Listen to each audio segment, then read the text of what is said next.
Do you find that there's different challenges teaching someone that comes from another martial art versus someone that has no prior experience?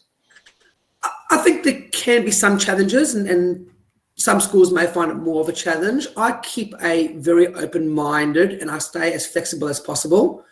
To me, really, people come to us to Krav Maga because, as I've said, they want that practical application to keep themselves safe.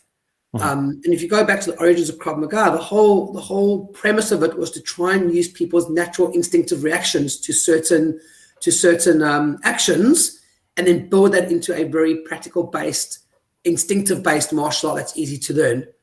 So I think if you are very regimented in your techniques and you refuse to be somewhat flexible, you might struggle with people who come from other martial arts.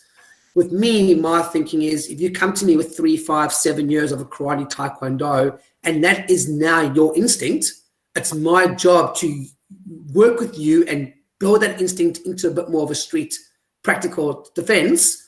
But I'm not going to spend 5 years trying to untrain what you've trained. If you've got a head start, I will use what has now become your natural instinctive behavior, and how can we build on that to make it a bit more street practical for you. So I don't fight what people have learned.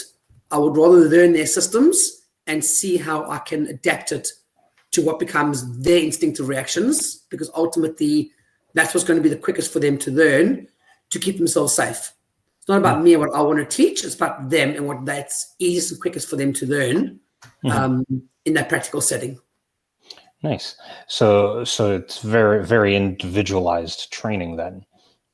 We try our best to be. Obviously, we have our techniques and we teach our techniques.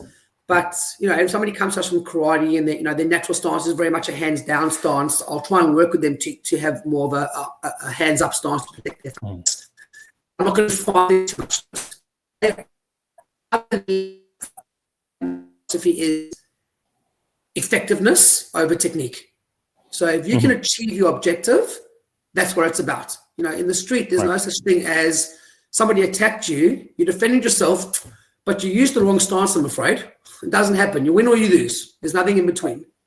So if you can defend yourself effectively from what you've trained over a number of years, and that becomes your instinct, I'm not going to fight you on that, because the more you think about it in the street, the slower your practical reactions are, and we can't afford that.